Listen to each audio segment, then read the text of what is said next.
के बारे में डिस्कस करने जा रहे हैं, ठीक है ना। और ये हमारा कोऑर्डिनेट ज्योमेट्री का नेक्स्ट पॉइंट है। सबसे पहले हम लोग स्ट्रेट लाइन के बारे में बात किए थे, फिर हम लोग सर्कल के बारे में बात किए थे, फिर हाइपरबोला के बारे में बात किए थे। नेक्स्ट हम लोग किस पे बात कर रहे हैं, इलिप्स पे बात कर रहे हैं, ठीक है ना।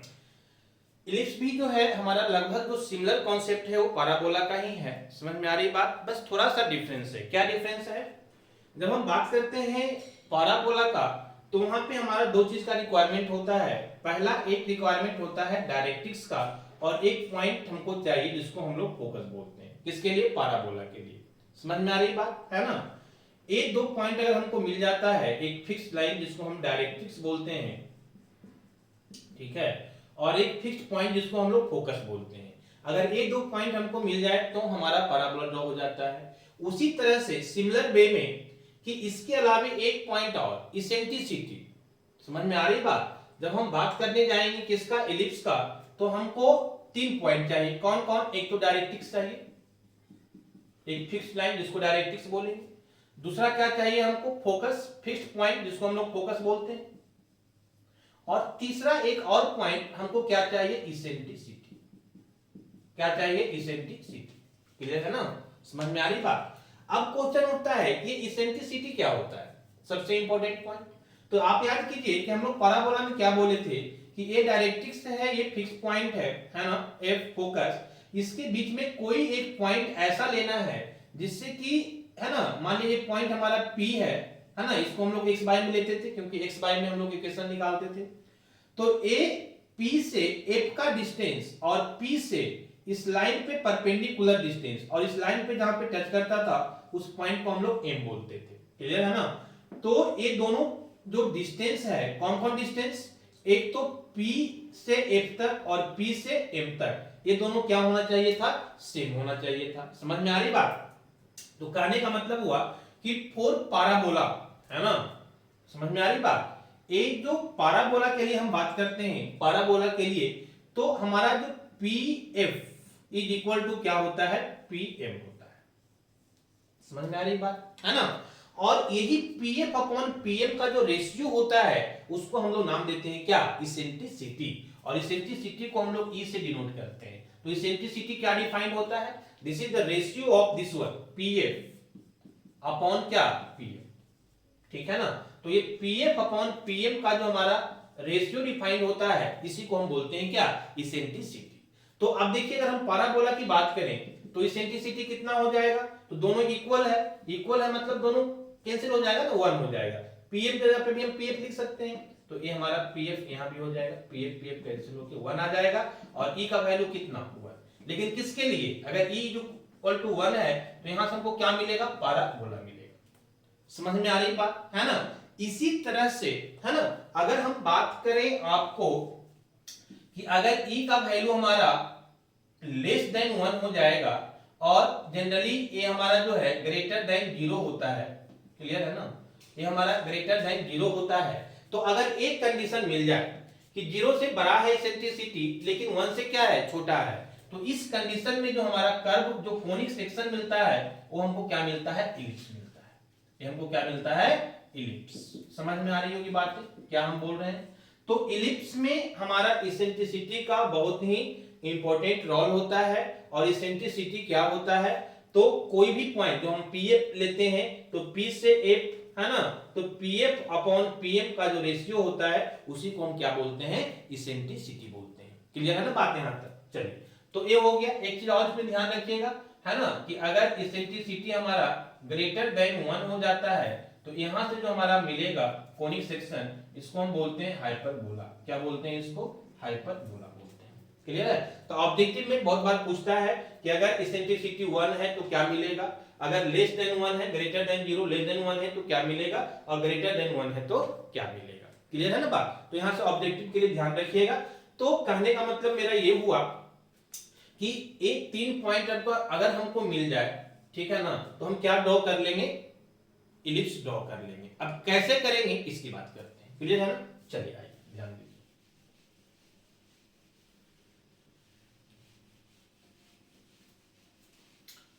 सपोज दैट, है ना, ये तीनों टॉपिक जो है ना वो सिमिलर है, ध्यान रखिएगा। कौन कौन, पैराबोला, इलिप्स और हाइपरबोला। ठीक है, इसीलिए हम रिलेट करके हमेशा बात करते हैं।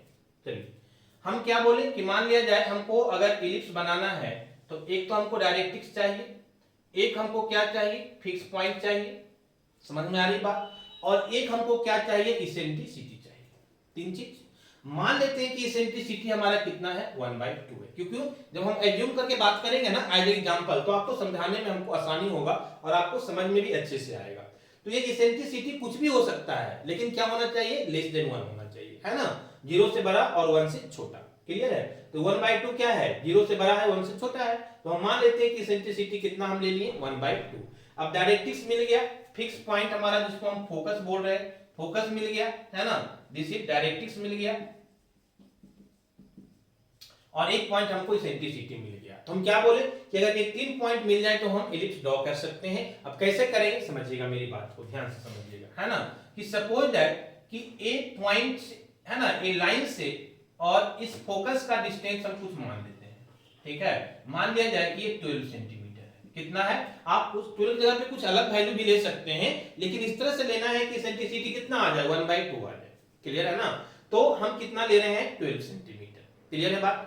अब एक डिस्टेंस हम 12 सेंटीमीटर ले लिए, तो इसके बीच में जो ए पॉइंट है, एफ, ये जो पॉइंट एफ है, इसके बीच में एफ कहीं पे हम ऐसा पॉइंट लें ताकि हमको इसेंट्रिसिटी क्या मिल जाए, 1/2 मिल जाए। तो ये पॉइंट कहां होगा, तो ये पॉइंट होगा, इस पॉइंट को हम लोग एम बोलते हैं, याद कीजिएगा। देखिए यहाँ पे जहां पे ये लाइन पे आता है ना, उसको हम लोग क्या बोलते हैं, एम, डायरेक्ट्रिक्स के पॉइंट पे, ठीक है ना। तो बीच में ये जो हम P लिए हैं, इस लाइन पे हम कुछ इस तरह से ले, सपोज दैट कि हम यहाँ पे ले रहे हैं, इस तरह से लेना है कि आपका इसेंट्रिसिटी कितना मिल जाए, 1/2। तो मान लिया जाए कि ये पॉइंट P जो है हम यहाँ पे ले रहे हैं, this is the point P, ये पॉइंट P हम यहाँ पे ले रहे हैं। क्लियर है ना, और ये जो पॉइंट M है इससे हम 8 सेंटीमीटर पे ले रहे हैं। तो ये टोटल 8 है, ये सॉरी टोटल 12 है, ये हमारा 8 है, तो इधर कितना बच जाएगा, 4 सेंटीमीटर। ये तो सिंपल कैलकुलेशन है, समझ में आ रही बात। तो अब जो हमारा इसेंट्रिसिटी डिफाइन होता है वो क्या होता है, देखिए यहाँ पे, है ना, इसेंट्रिसिटी अभी हम बताए थे कि ये दोनों का रेशियो होता है, E = क्या हो जाएगा, PF/PM, यही हमारा इसेंट्रिसिटी होता है। तो देखिए यहाँ से पॉइंट P से F का डिस्टेंस कितना है, 4, तो इसेंट्रिसिटी हमारा हो जाएगा PF/PM। तो इसेंट्रिसिटी PF का वैल्यू कितना हो जाएगा, P से F, ये 4 हो जाएगा, और P से M कितना हो जाएगा, 8, ये दोनों को कैंसिल कीजिएगा, 1/2। तो E का वैल्यू कितना आ गया, 1/2। क्लियर है ना। तो हम एज ए एग्जांपल आपको समझाते चलेंगे तो समझने में आसान होगा। कहने का मतलब है कि ये पॉइंट P हमारा जो है वो ऐसा पॉइंट है जहां से हमारा इसेंट्रिसिटी कितना मिलेगा, 1/2, जो कि 0 से बड़ा है और 1 से छोटा है। कहने का मतलब है कि एक कंडीशन किसका है, इलिप्स का। इलिप्स में क्या बताए थे कि जब इसेंट्रिसिटी 0 से बड़ा हो जाए, 1 से छोटा हो जाए, तो हमको कर्व क्या मिलता है, इलिप्स मिलता है। क्लियर है ना। चलिए, तो अब इलिप्स कैसे ड्रॉ होगा, तो मेरी बात को ध्यान दीजिएगा। हम एक और पॉइंट ऐसा कंसीडर करना चाहते हैं, one more point we had to consider so that कि eccentricity becomes 1/2। क्लियर है ना। तो फिर से हम एक पॉइंट ऐसा लेना चाहते हैं जहां से कि हमारा इसेंट्रिसिटी कितना आ जाए, 1/2 आ जाए। तो एक पॉइंट कौन सा होगा, तो ये आपका जो पॉइंट होगा ये फोकस से 12 सेंटीमीटर आगे होगा। कितना सेंटीमीटर आगे होगा, फिर से ये 12 सेंटीमीटर आगे होगा। मान लीजिए एक पॉइंट हमारा यहाँ पे, समझ में आ रही बात है ना। तो ये पॉइंट सपोज दैट कि हमारा यहाँ पे आ रहा है। क्लियर है ना। तो अब देखिए मेरी बात को ध्यान से समझिएगा, है ना। यहां से क्या होता है कि एक इसेंट्रिसिटी है ना, यहां से जो हमारा वैल्यू है, इसेंट्रिसिटी कितना आना चाहिए, 1/2। तो 1/2 आप बोलेंगे कि सर आप जिस तरह से P आप यहाँ पे लिए थे उसी तरह से एक P आप अगर यहाँ पे ले रहे हैं, दूसरा P, है ना, तो क्या आपको इसेंट्रिसिटी 1/2 आएगा, बिल्कुल आएगा। करके आप देख लीजिए कैसे कीजिएगा। फिर से मान लिया जाए कि ए हमारा P है और ए हमारा, अब इस पॉइंट को भूल जाइए 2 मिनट के लिए, समझ में आ रही बात। हम दूसरा पॉइंट कहां पे ले रहे हैं, यही पॉइंट जो हम यहां पे लिए थे जिससे कि हमारा इसेंट्रिसिटी 1/2 मिला था, वही पॉइंट को हम अब यहां पे ले रहे हैं और चेक करते हैं कि फिर से हमारा इसेंट्रिसिटी 1/2 मिलता है या नहीं मिलता है। अगर मिलता है इसका मतलब क्या है, सही है, ये पॉइंट हो सकता है। समझ में आ रही बात। तो देखिए यहाँ पे एक पॉइंट हमारा P है तो P से लेकर F तक कितना वैल्यू हो जाएगा 12। ये क्या बोले कि फिर से आप 12 सेंटीमीटर यहाँ पे लिखिएगा। ये आपको कितना लेना है फिर से 12 सेंटीमीटर। तो फिर से P और F का डिस्टेंस कितना मिल रहा है, P से लेकर F का डिस्टेंस 12 सेंटीमीटर मिल रहा है। क्लियर है ना। चलिए दूसरा आपको क्या चाहिए, तो ए यहां से फोकस के बीच का लेते हैं और उसी पॉइंट से हम लोग इस M का डिस्टेंस लेते हैं। जैसे यहाँ पे P लिए थे तो P से F का और P से M का, तो फिर से P से F का और P से M से, है ना। तो P से F का 12 है और P से M का, तो 12 A हो गया 12 A हो गया, कितना हो गया 24। तो PM हमारा कितना हो जाएगा 24। और यहां से अगर हम इसेंट्रिसिटी निकालेंगे तो फिर से हमारा PF अपॉन क्या मिलता है PM। कहने का मतलब हुआ कि 12 अपॉन 24 फिर से क्या मिल जाएगा 1/2। तो फिर से इसेंट्रिसिटी हमारा कितना आ गया 1/2 आ गया। मतलब एक पॉइंट भी हमारा कंसीडरेबल है, मतलब इस पॉइंट से भी हमारा क्या है इसेंट्रिसिटी का वैल्यू लेस देन 1 आ रहा है। क्लियर है ना। और 1/2 चाहिए मतलब 1/2 आ रहा है। क्लियर है। अब मेरी बात को ध्यान से समझिएगा कि इस पॉइंट से इस पॉइंट के बीच, समझ में आ रही बात, इस पॉइंट से इस पॉइंट के बीच जो है बहुत सारा पॉइंट आपको मिलेगा जो इस कंडीशन को सेटिस्फाई करेगा। मतलब वहां पे इसेंट्रिसिटी क्या मिलेगा 1/2 मिलेगा। क्लियर है। तो कहने का मतलब ये हुआ कि इस पॉइंट से इस पॉइंट को हम ऐसे मिलाएंगे, ऐसे मिलाएंगे। समझ में आ रही बात। थोड़ा सा ऐसे मिलाना है कि आपको सर्किल की तरह ना दिखे, इलिप्स की तरह दिखे। ठीक है।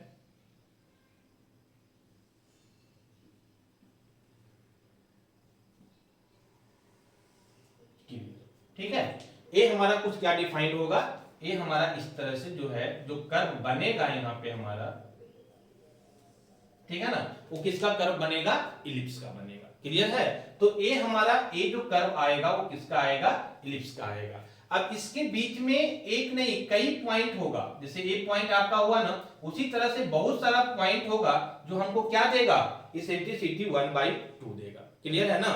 चलिए अब एक चीज और समझिए क्या, कि जिस तरह से हम यहाँ पे बात किए थे ना, यहाँ पे हम बात किए थे एक डायरेक्ट्रिक्स का, उसी तरह से अगर हम एक डायरेक्ट्रिक्स यहाँ पे ले लें, समझ में आ रही बात। क्लियर है ना।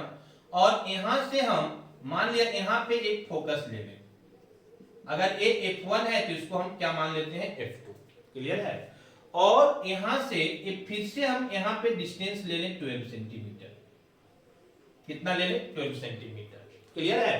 तो ये हमारा कितना हो जाएगा, एक टोटल 12 है, हेयर टू हेयर ये डिस्टेंस हमारा कितना है 12 सेंटीमीटर। क्लियर है। इस पॉइंट को हम कितना पे ले रहे हैं फिर से 8 सेंटीमीटर पे, तो ये डिस्टेंस हमारा 8 सेंटीमीटर। तो फिर से ये जो बच जाएगा डिस्टेंस ये वाला है ना, ये डिस्टेंस ये कितना होगा 4 सेंटीमीटर। क्लियर है ना। तो आपका क्या यहां से दिख रहा है कि फिर से वही कॉन्सेप्ट है ना। एक पॉइंट P है, एक पॉइंट F है और इस पॉइंट जो हमारा सेकेंड ए डायरेक्ट्रिक्स 2 है। समझ में आ रही बात। ए डायरेक्ट्रिक्स 2 है, समझ में आ रही बात। और ए डायरेक्ट्रिक्स हमारा क्या है 1 है। तो एक फिर से वही कंडीशन को फॉलो करेगा। एक पॉइंट P है तो PF 4 और ए हमारा कितना 8, तो फिर से 4/8 जो हमारा E का वैल्यू आएगा 4/8 फिर से कितना आएगा 1/2 आएगा। तो कहने का मतलब मेरा ये हुआ कि सेम कंडीशन जो इधर ले रहे थे वो सेम कंडीशन हम इधर भी लेंगे तो फिर से हमारा क्या मिलेगा इलिप्स ही मिलेगा। फिर से वही काम करेंगे कि हम फिर से इस पॉइंट से यहाँ नेक्स्ट पॉइंट जो हम ले रहे हैं वो हम दोनों के बीच का कितना लेंगे 12 सेंटीमीटर लेंगे और फिर से हम इसको मिलाएंगे तो हमको क्या मिलेगा एक इलिप्स का कर्व मिलेगा। तो कहने का मतलब है कि आप इधर से चलेंगे सेम कंडीशन को फॉलो करते हुए तो भी इलिप्स मिलेगा, आप इधर से चलेंगे कंडीशन को फॉलो करते हुए तो भी इलिप्स मिलेगा, उससे हमको कोई दिक्कत नहीं है। खाली ध्यान रखने वाली बात यह है कि अगर हम डायरेक्ट्रिक्स 1 ले रहे हैं, समझ में आ रही बात, अगर हम डायरेक्ट्रिक्स 1 ले रहे हैं, समझ में आ रही बात, ऐसे समझिएगा डी फॉर डायरेक्ट्रिक्स, अगर हम डायरेक्ट्रिक्स 1 ले रहे हैं तो फोकस क्या देखना पड़ेगा F1। क्लियर है। और अगर हम डायरेक्ट्रिक्स 2 ले रहे हैं तो फोकस हमको कौन सा लेना पड़ेगा F2। This is the focus. Clear है ना। ये दोनों में से किसी भी कंडीशन को हम फॉलो करेंगे ना तो हमको जाके क्या मिलेगा इलिप्स मिलेगा। क्लियर है। तो आपको 2-3 पॉइंट यहां से क्लियर हुआ होगा। पहला कि हमारा इलिप्स होता क्या है। तो इलिप्स जो है वो एक कोनिक सेक्शन है, जो हम आपको पहले बता चुके थे कि एक कोनिक सेक्शन और प्लेन को कट करने के बाद मिलता है। और कैसे कट करते हैं, है ना, इंक्लाइन वे में करते हैं, वो आप जाके वीडियो देख लीजिएगा, फर्स्ट वीडियो हम आपको बताए थे, ठीक है, कोनिक सेक्शन का। दूसरा, अगर हम ज्योमेट्रिक वे में रिप्रेजेंट करें कि इसको ड्रॉ कैसे करते हैं, तो आपको समझ में आया कि इसको ड्रॉ करने के लिए हमको 3 पॉइंट चाहिए, डायरेक्ट्रिक्स, है ना, फोकस और इसेंट्रिसिटी। इसेंट्रिसिटी क्या होता है इसको हम अच्छे से आपको समझाएं, क्लियर है ना। और हमको यहां से दोनों कंडीशन से मिलेगा, इधर से भी करेंगे तो और इधर से भी करेंगे तो दोनों कंडीशन में हमको क्या मिलेगा, इलिप्स मिलेगा, क्लियर है ना। अब देखिए इसके कुछ इंपॉर्टेंट पॉइंट्स की बात करते हैं और देन हम इसके टाइप्स की बात करेंगे। हमारा कॉन्सेप्ट क्लियर है, जो भी चीज हम डिस्कस करेंगे, जो भी पॉइंट को, उसमें हम क्या करेंगे, सबसे पहले उसके बारे में बेसिक चीज जानेंगे कि वो होता क्या है, फिर उसका कुछ इंपॉर्टेंट टर्मिनोलॉजी होता है, पॉइंट्स होता है, टर्म्स होता है उसके बारे में, और फिर हम उसके टाइप्स के बारे में, समझ में आ रही बात, फिर उसके इक्वेशंस निकालेंगे और तब जाके हम जो प्रीवियस ईयर है उस क्वेश्चंस को सॉल्व करेंगे, क्लियर है ना। तो हम पहला स्टेप क्लियर कर लिए कैसे ड्रॉ होता है। अब देखते हैं कि इसकी कुछ टर्मिनोलॉजी क्या क्या होता है, क्लियर है ना। समझिए यहाँ पे ध्यान को तो समझिएगा थोड़ा सा। तो आप हेडिंग दीजिए इंपॉर्टेंट टर्म्स, है ना। कुछ इसका इंपॉर्टेंट टर्म्स होता है, जैसा कि हम लोग पैराबोला में देखे थे कि वर्टेक्स क्या होता है, एक्सिस ऑफ पैराबोला क्या होता है ना, कोड क्या होता है, लेटस रेक्टम क्या होता है, ये सारी चीजें हम लोग देखे थे। तो यहाँ भी कुछ ऐसा ही देखेंगे, है ना। क्या क्या देखेंगे ध्यान दीजिएगा। सबसे पहले हम आपको बात करते हैं, है ना, इंपॉर्टेंट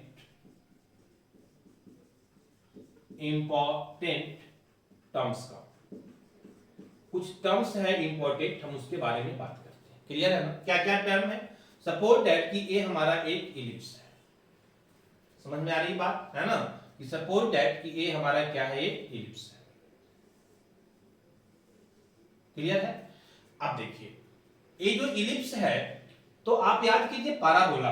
पैराबोला हम क्या बताए थे कि मान लिया जाए कि ये हमारा पैराबोला है, ठीक है, ये हमारा फोकस है और यहां से ये हमारा पैराबोला है, this is the x axis, ठीक है, दिस इज द फोकस।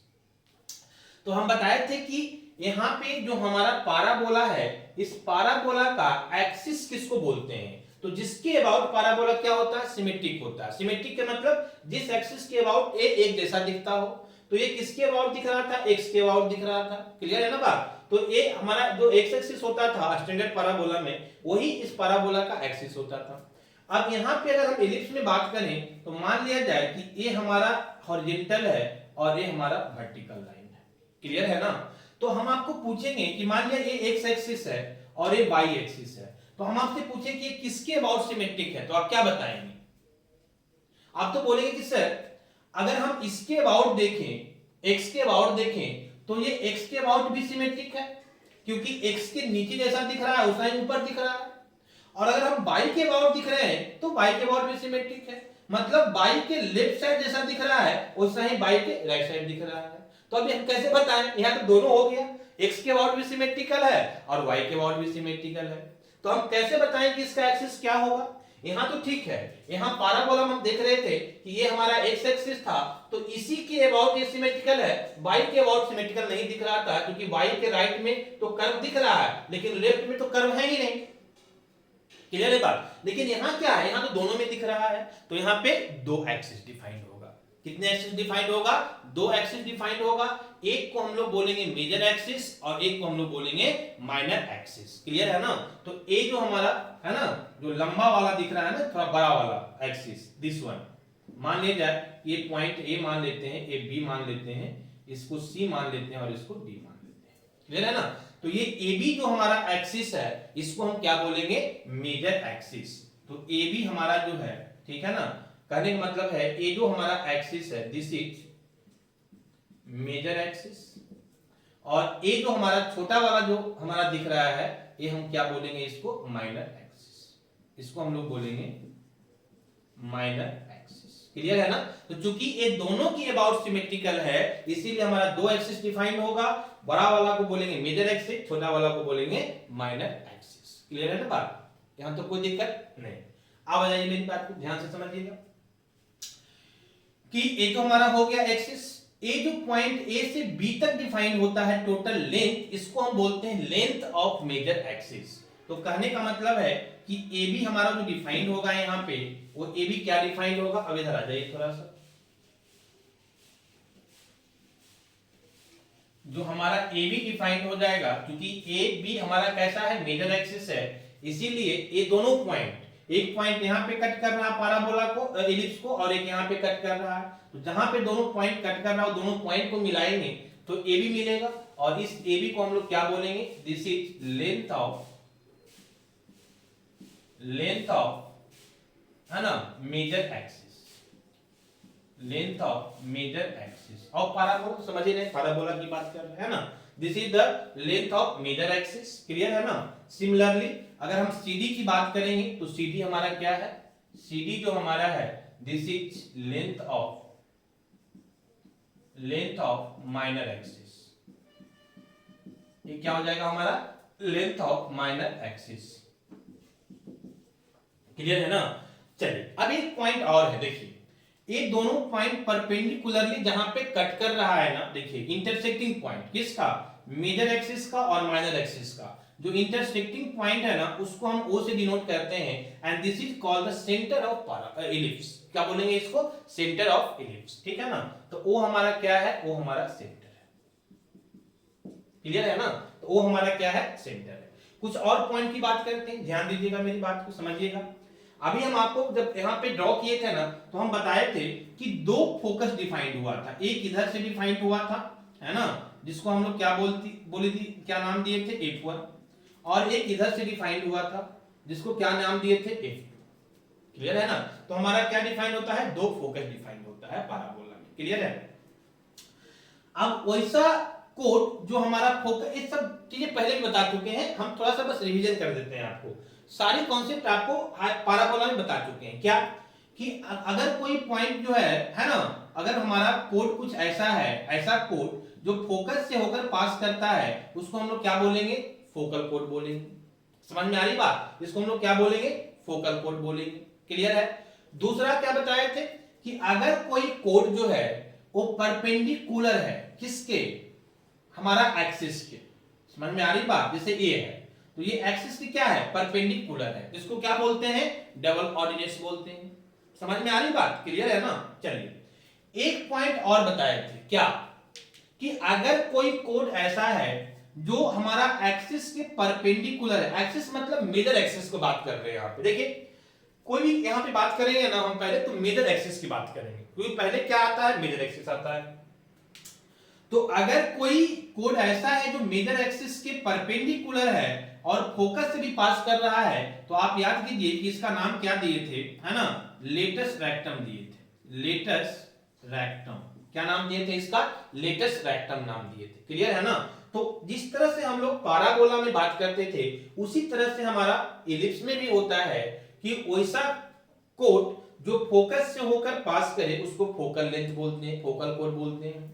वैसा कोड जो perpendicular to the major axis हो उसको क्या बोलते हैं, डबल ऑर्डिनेट्स। और वैसा कोड जो हमारा क्या हो, तो फोकस से भी पास कर रहा हो और मेजर एक्सिस का परपेंडिकुलर भी हो, उसको क्या नाम देते हैं, लेटस रेक्टम नाम देते हैं। क्लियर है ना। तो ये कुछ इंपॉर्टेंट पॉइंट्स था that you have to know, है ना। सबसे पहले क्या जानना है कि भाई एक्सिस होता है कौन, तो जिसके अबाउट सिमेट्रिकल है, दोनों के अबाउट सिमेट्रिकल है, दो एक्सिस डिफाइंड होगा, एक मेजर एक्सिस, एक माइनर एक्सिस। क्लियर है ना। AB को हम लोग क्या बोलेंगे, लेंथ ऑफ मेजर, और CD को क्या बोलेंगे, लेंथ ऑफ माइनर। वो हमारा क्या हो जाएगा, सेंटर, है ना। लेटेस्ट रेक्टम किसको बोलेंगे, लेटेस्ट रेक्टम इंपॉर्टेंट है, जो हमारा फोकस से भी पास करे और मेजर एक्सिस पे परपेंडिकुलर भी हो। क्लियर है ना। चलिए अब देखिए थोड़ा सा इसके टाइप्स की बात करते हैं, है ना, कि कौन कौन से टाइप्स होता है। क्लियर ना। देखिए अगर हम टाइप्स की बात करें तो टाइप जो हमारा डिफाइन होता है वो according to major axis define होता है। ठीक है ना। अगर हमारा मेजर एक्सिस हॉरिजॉन्टल है तो उसको हम बोलते हैं हॉरिजॉन्टल इलिप्स।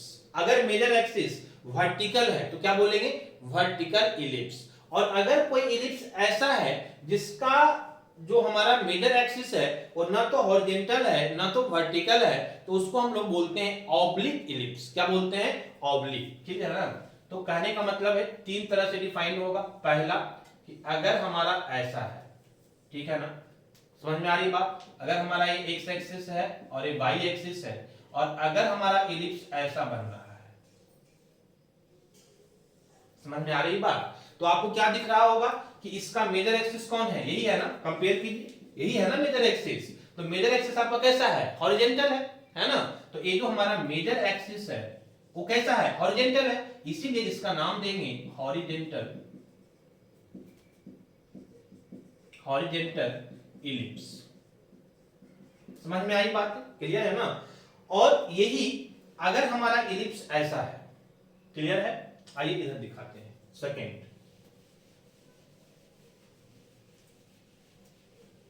अगर हमारा इलिप्स कुछ ऐसा है सेकेंड में कि ये हमारा x और y है, this is x, this is y, और हमारा इलिप्स जो है वो ऐसा बन रहा है, ठीक है ना? अगर हमारा इलिप्स कुछ इस टाइप का बन रहा है, क्लियर? तो आपको क्या समझ में आ रहा है कि इसका मेजर एक्सिस यही है ना, यही है मेजर एक्सिस, और ये मेजर एक्सिस कैसा है? वर्टिकल है ना? यहाँ पे मेजर एक्सिस कैसा था? हॉरिजॉन्टल। यहाँ पे कैसा है मेजर एक्सिस? वर्टिकल है, इसीलिए इसका नाम देते हैं वर्टिकल इलिप्स। क्या नाम देते हैं? Vertical ellipse. क्लियर है ना? समझ में आ रही बात? और एक और बनेगा, एक और कैसा होगा कि मान लिया जाए तीसरा कि हमारा कुछ इस टाइप का है, देखो, है ना? ये हमारा एक्स एक्सिस है and this is the Y axis. अब यहाँ पे कोई इलिप्स ऐसा बन रहा है इस टाइप का, समझ में आ रही बात? तो इसका आप मेजर और माइनर एक्सिस आप कैसे निकालेंगे? समझ में आ रही बात? है ना? आपको ये जो मेजर एक्सिस है ना तो हॉरिजॉन्टल है और ना ही वर्टिकल है, एक ऐसा है ऑब्लिक है, इसको क्या बोलते हैं? इंक्लाइन पे में रहता है उसको ऑब्लिक बोलते हैं। तो इसीलिए इस इलिप्स का तीसरा जो नाम दे देंगे वो हम इसको क्या बोलेंगे? ऑब्लिक इलिप्स बोलेंगे। क्या बोलेंगे इसको? ऑब्लिक इलिप्स बोलेंगे। क्योंकि अगर आपको सारा पॉइंट पहले का पता है, जो इंपॉर्टेंट टर्म हम बता दिए हैं, उसमें अगर मेजर एक्सिस के बारे में आप समझते हैं कि मेजर एक्सिस क्या होता है, तो मेजर एक्सिस के अकॉर्डिंग हम इसके टाइप को डिफाइन कर देते हैं कि अगर मेजर एक्सिस हॉरिजॉन्टल है तो हॉरिजॉन्टल इलिप्स, अगर मेजर एक्सिस वर्टिकल है तो वर्टिकल इलिप्स, और अगर ना तो मेजर एक्सिस इसका देखो ये ऐसे है, इसका मेजर एक्सिस यही है ना जी, ए, यही इसका मेजर एक्सिस है, तो आप क्या बोलोगे कि इसका मेजर एक्सिस ना तो हॉरिजॉन्टल है और ना ही वर्टिकल है, ये ऑब्लिक है, ऑब्लिक है तो ऑब्लिक इलिप्स हो जाएगा। समझ में आ रही बात? तो अकॉर्डिंग टू मेजर एक्सिस ही हम लोग क्या करते हैं, इसके टाइप्स को डिवाइड करते हैं, पैराबोला इलिप्स को डिवाइड करते हैं। क्लियर है ना?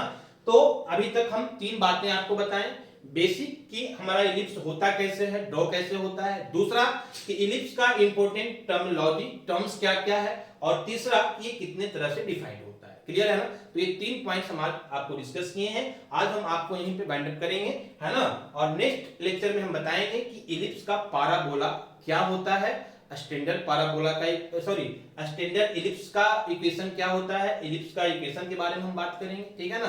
तो ये देखेंगे हम लोग नेक्स्ट लेक्चर में, और तब तक आप इसको देखिए, एंजॉय कीजिए। ध्यान रहे कि हम क्लास में बोल दिए थे कि नोट्स बनाकर आना है मंडे को, तो अभी तक जितना हम बताए हैं आपको सबका नोट्स बना के आना है, सो दैट कि हम आपको क्लास में इसका रिवीजन करा पाए। कहीं किसी पॉइंट पे डाउट है तो हम आपको वहां पे क्लास में क्लियर कर देंगे और आपको कोई डाउट नहीं रहेगा। तो आप इसको एंजॉय कीजिए और तब तक आप, है ना, लाइक और सब्सक्राइब करते रहिएगा। बाकी देखेंगे नेक्स्ट क्लास में। Okay, thank you.